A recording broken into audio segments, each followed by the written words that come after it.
Welcome to accurate learning. साचू सीखिए, साची रीते सीखिए। आज हम कक्षा 8वीं हिंदी प्रथम सत्र का यूनिट 5 सवाल बालमन के जवाब डॉक्टर कलाम के का अभ्यास और स्वाध्याय का संपूर्ण सॉल्यूशन देखते हैं। यूनिट 5 सवाल बालमन के जवाब डॉक्टर कलाम के साहित्य स्वरूप साक्षात्कार।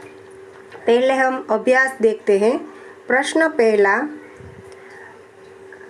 प्रश्नों के उत्तर दीजिए।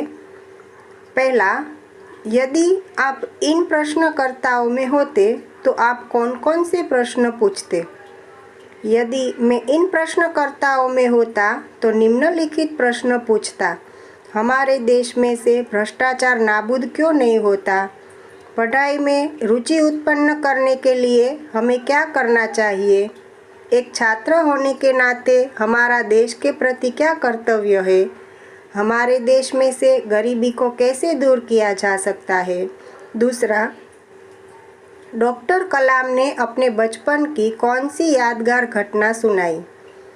डॉक्टर कलाम जब 5वीं कक्षा में पढ़ते थे तब एक बार कोई पक्षी कैसे उड़ता है ये समझाने के लिए उनके शिक्षक छात्रों को रामेश्वरम के समुद्र तट पर ले गए थे।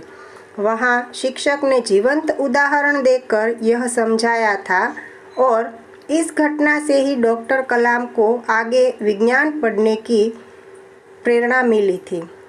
तीसरा, आपकी यादगार घटना बताइए। यह सवाल के जवाब में आपको आपके जीवन की यादगार घटना के बारे में लिखना है।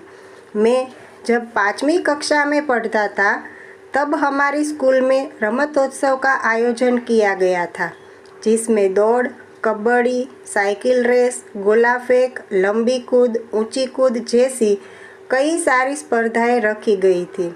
मैंने दौड़ में हिस्सा लिया था और मुझे एक ट्रॉफी मिली थी। यह मेरे जीवन की पहली जीत थी। चौथा, अपना लक्ष्य प्राप्त करने के लिए आप क्या क्या करते हैं? यह सवाल के जवाब में आप लक्ष्य प्राप्ति के लिए जो करते हैं वह लिखना है। मैंने अच्छी तरह पढ़ाई करके परीक्षा में अच्छे मार्क से उत्तीर्ण होने का लक्ष्य बनाया है। यह लक्ष्य प्राप्त करने के लिए मैं लक्ष्य को हमेशा अपनी नज़र के सामने रखता हूँ। रोज़ सुबह जल्दी उठकर पढ़ाई करता हूँ। मैं दररोज 2 घंटे पढ़ाई करता हूँ। मैं अपने मन को एकाग्र करने के लिए हर रोज़ 20 मिनट ध्यान करता हूँ। पाँचवा, किसी को मुसीबत में देखकर आप क्या करते हैं? जब मैं किसी को मुसीबत में देखता हूँ तो मुझसे जितना हो सके उतनी मदद करता हूँ। फिर अपने दोस्तों की भी मदद लेता हूँ। ज़रूरत पड़ने पर अपने माता पिता या शिक्षक को ये बात बताकर उनसे भी मदद मांगता हूँ। प्रश्न 2, परिच्छेद को शुद्ध रूप से पढ़िए और सुंदर अक्षरों में लिखिए। पाठ्य पुस्तक के पेज नंबर 32 पर यह परिच्छेद दिया गया है। आपको ये परिच्छेद को सुंदर अक्षरों में लिखना है।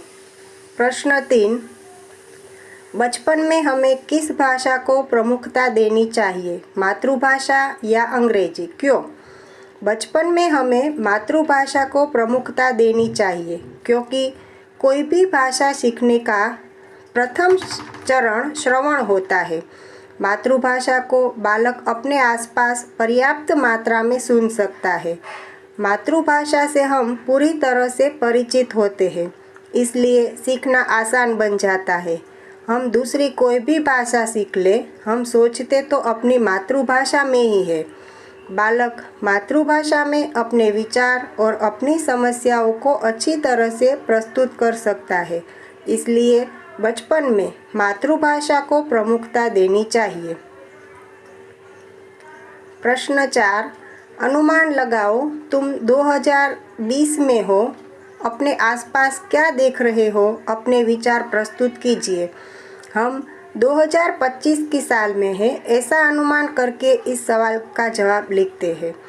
सन 2025 में मैं देख रहा हूँ कि मेरी स्कूल पूरी तरह से स्मार्ट स्कूल में बदल गई है। मेरी स्कूल टेक्नोलॉजी से सज्ज है। जो छात्र स्कूल जाना नहीं चाहते उसके लिए स्कूल में ऑनलाइन क्लास की व्यवस्था की गई है, जिसमें छात्र अपने घर में अपने कमरे में बैठकर पढ़ सकता है। पेट्रोल डीजल से चलने वाली कार कम दिखती है, उसकी जगह इलेक्ट्रिक कार ने ले ली है। सोलर कार भी अब लोग उपयोग करने लगे हैं। मोबाइल, कंप्यूटर, लैपटॉप, टैबलेट इत्यादि उपकरणों में भी कई सारे अपडेट आ चुके हैं। भारत देश पूरी तरह से विकसित राष्ट्र बन चुका है। बेकारी, गरीबी, भ्रष्टाचार जैसी समस्याओं से देश पूरी तरह से मुक्त हो चुका है। अब हम स्वाध्याय देखते हैं। प्रश्न 1, प्रश्नों के उत्तर दीजिए। पहला, पढ़े हुए से देखा हुआ ज़्यादा याद रह जाता है, क्यों? पढ़ने से मन में केवल काल्पनिक चित्र बनता है। देखे हुए दृश्य का चित्र मन में स्पष्ट रूप से अंकित हो जाता है। मन में स्पष्ट रूप से अंकित हुआ चित्र हम ज़रूरत पड़ने पर सरलता से याद कर सकते हैं, इसलिए देखा हुआ ज़्यादा याद रह जाता है। दूसरा, भाषा के विषय में डॉक्टर कलाम ने क्या बताया? भाषा के विषय में डॉक्टर कलाम ने बताया कि बचपन में हमें मातृभाषा को प्रभुता देनी चाहिए। उनका ऐसा मानना है कि कॉलेज में भी माध्यम के रूप में मातृभाषा का चुनाव करना चाहिए, क्योंकि युवा अपनी मातृभाषा में ही सोचता है, उसी में अपनी बात सहजता से कह सकता है। कलाम जी ने यह बताया कि वैश्विक स्तर पर संपर्क करने के लिए अंग्रेजी भाषा सीखना भी जरूरी है। तीसरा, चिराग जैन ने डॉक्टर कलाम से क्या पूछा? चिराग जैन ने डॉक्टर कलाम से पूछा कि वह कौन सी बड़ी चुनौती है जिसका सामना हमें आज करना पड़ रहा है। चौथा, राष्ट्र विकास में महिलाओं का क्या योगदान है? वर्तमान समय में महिलाएं किसी भी क्षेत्र में पीछे नहीं है। आज की महिलाएं पढ़ लिख कर हर क्षेत्रों में अपना नाम रोशन कर रही है।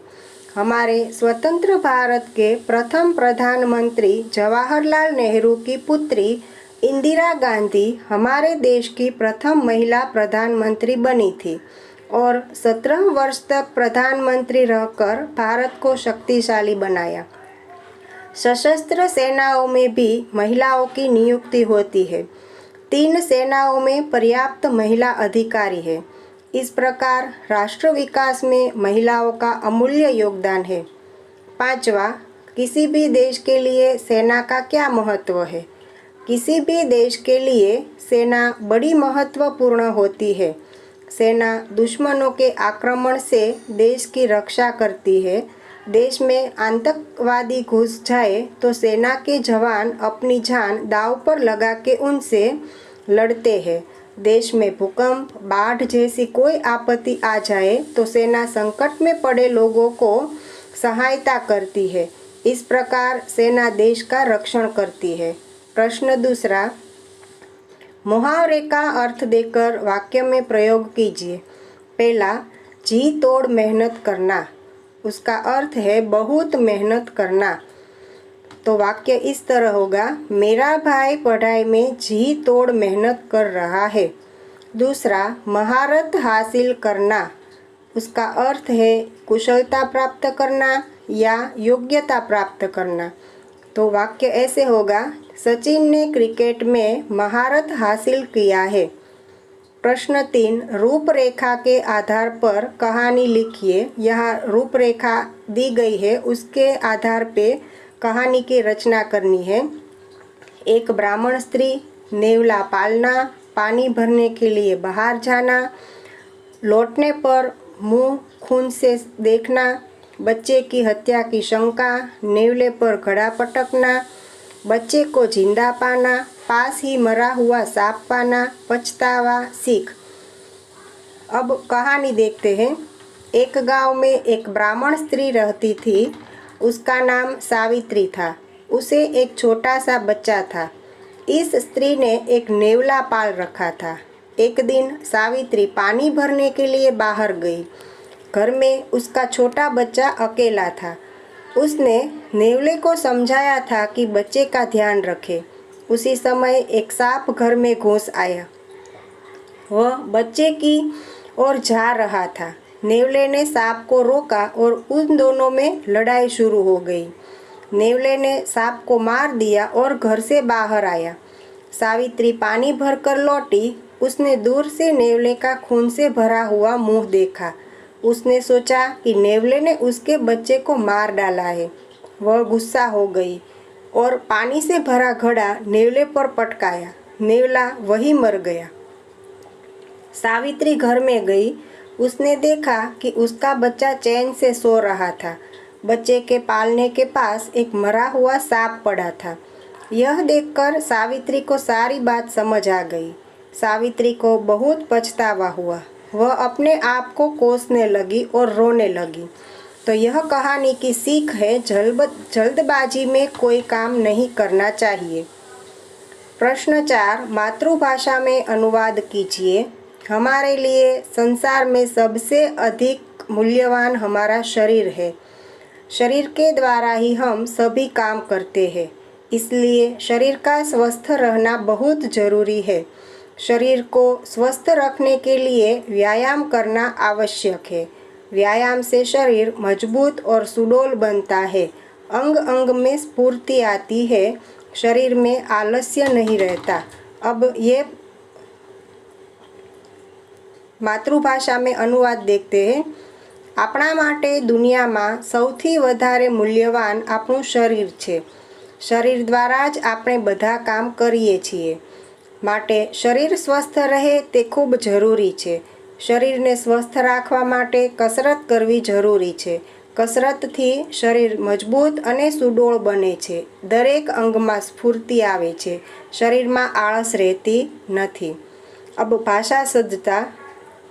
निम्नलिखित वाक्यों में सर्वनाम शब्द छांटिए तथा उनके प्रकार भी बताइए। पहला, हम पाठशाला जाएंगे।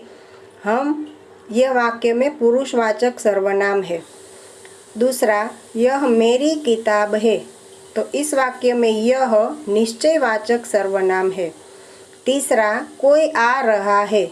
इस वाक्य में कोई अनिश्चयवाचक सर्वनाम है। चौथा, तुम्हें क्या चाहिए। तो इस वाक्य में तुम्हें पुरुषवाचक सर्वनाम है। यह मीना है जिसने कल गीत गाया था। यह वाक्य में यह और जिसने दोनों संबंधवाचक सर्वनाम है। छठा, मैं स्वयं चला जाऊंगा। इस वाक्य में मैं पुरुषवाचक सर्वनाम है और स्वयं निजवाचक सर्वनाम है। कौंस में दिए गए सर्वनाम शब्दों के उचित रूप से रिक्त स्थानों की पूर्ति कीजिए। पहला, यह कार्य मुझसे नहीं हो सकेगा। दूसरा, पापा ने तुम्हें बुलाया है। तीसरा, जो लड़की वहाँ खड़ी है मैं उसे नहीं जानता। चौथा, लगता है इसे मेरी बात अच्छी नहीं लगी। पांचवा, यह काम किन लोगों ने किया। अब योग्यता विस्तार। डॉक्टर एपीजे अब्दुल कलाम द्वारा लिखित अदम्य साहस, अग्नि की उड़ान, भारत 2020 नवनिर्माण की रूपरेखा, हम होंगे कामयाब आदि पुस्तकें पढ़िए। एक छात्र के रूप में राष्ट्र के विकास में आप क्या योगदान कर सकते हैं, इस पर चर्चा कीजिए। That's it. Thanks for watching. See you soon. જો તમે હજુ સુધી એક્યુરેટ લર્નિંગ ચેનલને સબસ્ક્રાઇબ નથી કરી તો ચેનલને સબસ્ક્રાઇબ કરી દો, બેલ આઇકનને હિટ કરી નોટિફિકેશનના ઓલ ઓપ્શન પર ક્લિક કરી દો જેથી નવા વિડીયોના અપડેટ્સ રેગ્યુલરલી મળતા રહે. Thanks for watching. C you soon.